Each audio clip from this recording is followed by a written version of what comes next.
Hukum riba ini semua hukumnya haram. Dalil-dalilnya sangat tegas. Sekarang kita fokus ke dalil.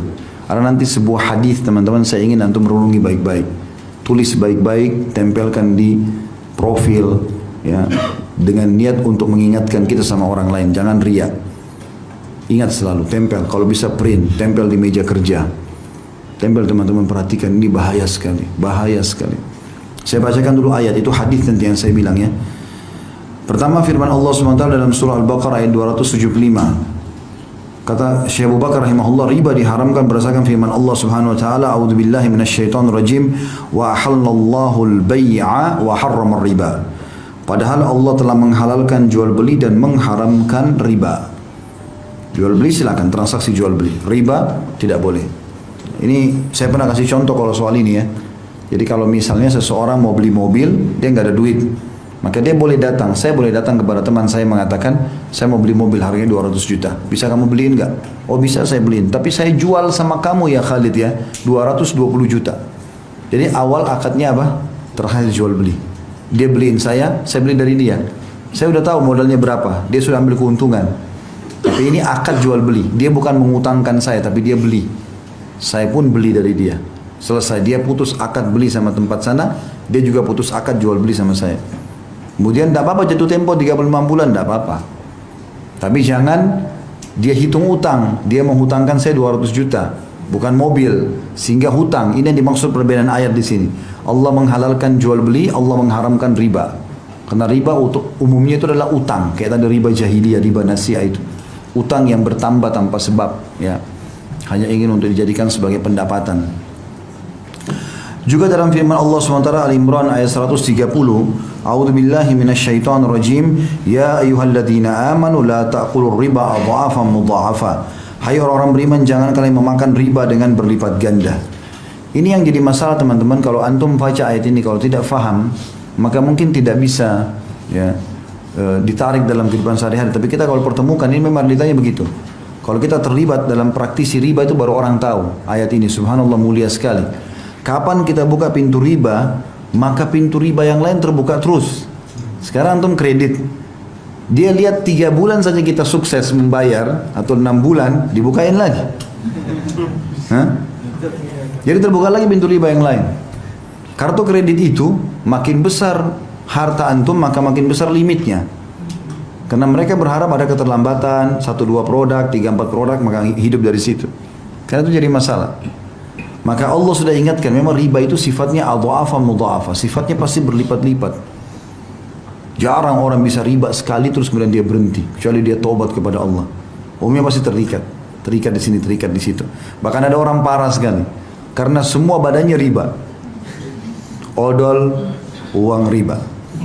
Sikat giginya riba. Ya, sabun dipakai mandi riba, samponya riba, baju pakai riba, bantal tidur riba, sendok riba, gelas riba, semua riba, air minum riba. Kenapa? Pakai kartu kredit semua. Belanja bulanan gesek, yang bayarin bank. Uang riba bukan? Bagaimana antum hidup begitu dari riba semua? Susu anak riba, celana dalam riba, haram semua.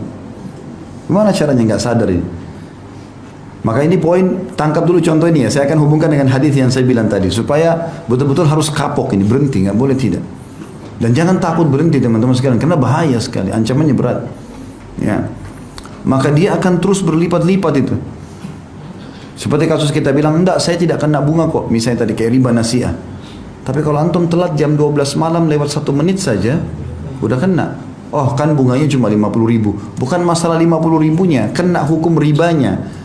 Riba itu mau 1 rupiah ke atau 10 ribu rupiah, sama saja. Dia intinya kena riba. Itulah. Kemudian Nabi SAW merincikan kedua ayat di atas. Sabda pertama adalah hadits Abu Daud nomor 333, Ibnu Majah nomor 2277 dan Tirmidzi nomor 1206, dan beliau mensahihkannya. Kata Rasulullah SAW, la'anallahu akilar riba wa mu'kilahu wa syahidaihi wa katibah. Allah melaknat pemakan riba.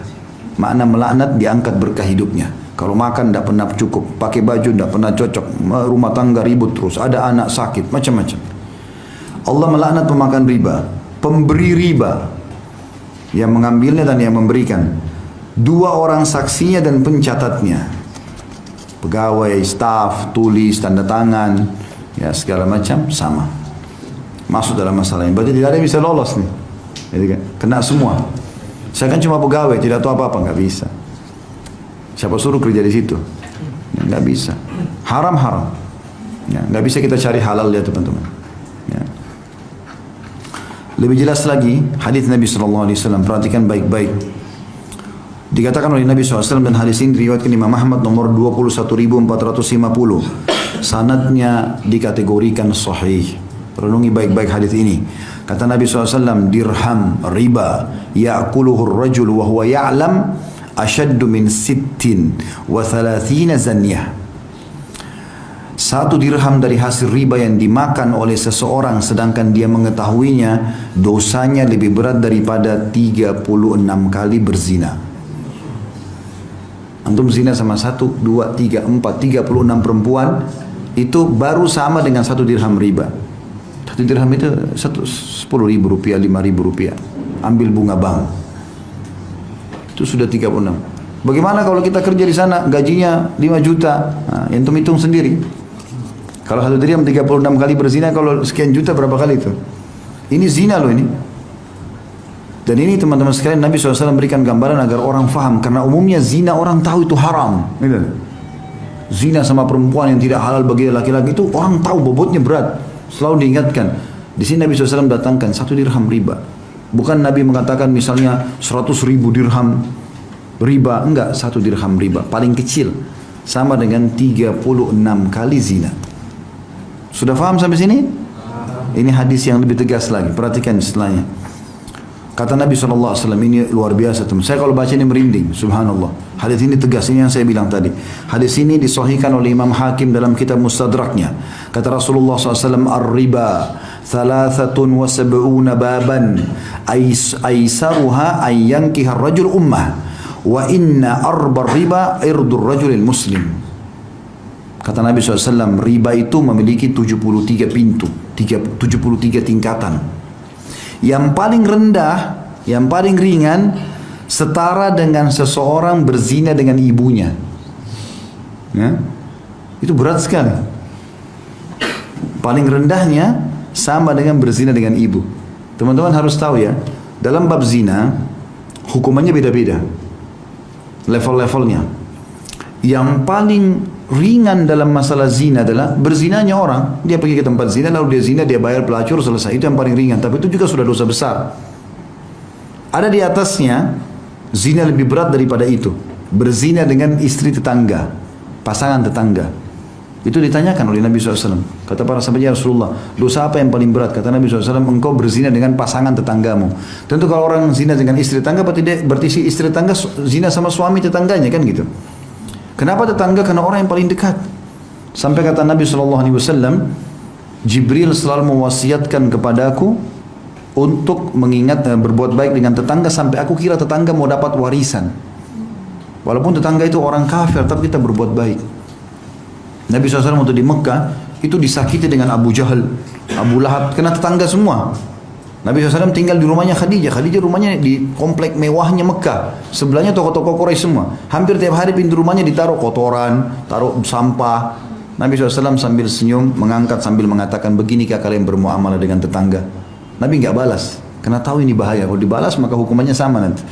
Gitu. Jadi ini luar biasa kan? Zina dengan tetangga. Lebih lagi di atasnya, zina dengan istri mujahid. Jadi kalau ada orang pergi jihad, istrinya si mujahid itu seperti ibu kita. Kata Nabi SAW, kedudukan istri para mujahid sama dengan ibu-ibu kalian. Seperti kita hormati ibu kita, harus hormati walaupun istri mereka masih muda. Bukan malah datang diganggu. Karena perempuan lemah. Pada saat suaminya jauh, dia bisa digoda. Laki-laki bisa memberikan hadiah, bisa berikan perhatian. Apalagi mereka pakai perasaan. 1 bulan, 2 bulan suaminya pergi, mulai ada WA syaitan. Kenapa sayang, butuh bantuan apa? Ini kalimat syaitania. Orang bisa tergoda. Kalau sampai dia berzina dengan istri mujahid, walaupun itu perempuan memang dasarnya juga dia berdosa. Tapi ini yang menzinai itu dosanya berat sekali. Kata Nabi SAW, si mujahid itu akan didatangkan hari kiamat. dengan si pelaku selingkuh dengan istrinya, lalu Allah bebaskan dia mengambil pahalanya sesukanya. Kata Nabi SAW, ya, kata Nabi SAW, apakah kalian kira si mujahid akan sisakan pahalanya? Tanda tanya. Gak mungkin. Dia pergi jihad, berperang jalan Allah, antum datang ganggu istrinya? Hah? Gak boleh. Makanya perempuan yang sudah bersatu suami, antum kasih X besar-besar. Sudah selesai urusannya. Mau cantiknya seperti bulan, ada cerita. Udah haknya si laki-laki itu. Karena tidak ada poliandri dalam Islam. Gak mungkin lagi perempuan punya dua suami. Haram. Ya. Antum minta kepada Allah diberikan istri yang baik. Kalau sudah jadi istri orang, selesai urusannya. Jangan pernah sentuh wilayah itu. Karena ada orang punya penyakit itu. Pernah ada orang tanya saya di pengajian, Ustaz, saya punya masalah dalam ini zina karena saya suka ganggu istri orang. Karena dia berpikir kalau orang sudah menikah, mudah kalau dia berzina pun tidak ketahuan karena sudah ada suaminya. Beda kalau masih gadis nanti hamil di luar nikah. Makanya dikasih posisi dalam zina tinggi. Yang lebih tinggi lagi daripada istri mujahid adalah berzina dengan mahram. Anak sama ibu, anak sama ayah, ya, saudara sama saudarinya. Ini paling tinggi. Sampai kalau zina sama mahram ini, kan hukum zina itu teman-teman kalau dia berzina kepergok sebelum nikah, dia tidak menikah, masih bujang atau gadis, hukumnya dicambuk 100 jera dan diasingkan 1 tahun. Tapi kalau sudah nikah dia apa? Dirajam, gitu kan. Tapi khusus yang zina sama mahramnya, mau sudah nikah atau belum nikah, rajam langsung, hukuman mati. Karena bahaya kalau lahir, kalau hamil pun ini bahaya, anak ini statusnya gimana? Masuk dalam mahram, hati-hati, mantan pasangan orang tua. Ya, misal seorang duda punya 3 anak laki-laki.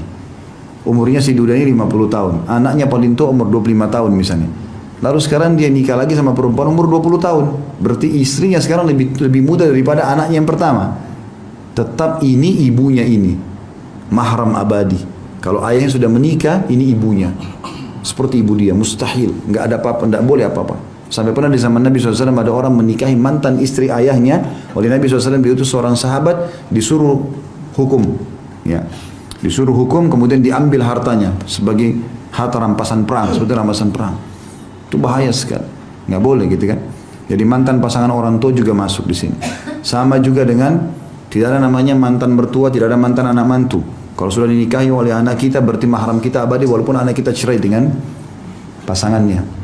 Ini harus diketahui. Ini tingkat tertinggi dalam masalah zina, yaitu zina dengan siapa? Mahram. Bayangkan di sini riba. Kembali ke bahasan kita. Riba 73 tingkatan. Yang paling rendah orang berzina sama ibunya. Jadi terendahnya riba sama tertingginya zina. Selain 36 berzina tadi, ini sama dengan zina sama ibu sendiri. Nabi kasih contoh kalimat itu. Seperti seseorang menikahi ibunya sendiri. Dan pintu yang paling berat, ini hati-hati teman-teman. Pintu yang paling berat dalam masalah riba itu selevel setara dengan menodai kehormatan seorang muslim. Faham gak ini? Saya ulangi ya. Tertinggi dari zina adalah zina dengan mahram. Terendahnya riba sama dengan ini. Berarti riba ini berat sekali karena dia sama dengan hukumnya orang zina yang paling tinggi kan gitu. Tapi subhanallah ada yang lebih harus kita hati-hati. Tertingginya riba itu dosanya selevel dengan mencoreng kehormatan seorang muslim. Antum gosip, ngambil hartanya muslim, ya, apalah sakiti hatinya, itu sama dengan riba level ke-73. Ini hati-hati. Jangan antum buat masalah sama orang. Jangan sentuh hartanya orang, jangan hina orang, jangan caci maki, jangan buat musuh. Apalagi muslim, bahaya sekali. Bisa ditangkap gak bahayanya nih? Ya, mencoreng kehormatan seorang muslim, merusak namanya, menggibah dia, memfitnah dia, segala macam, membongkar-bongkar aibnya. Ini selevel dengan dosa tertingginya riba. Ini naudzubillah minasyaitonir rajim. Harus hati-hati.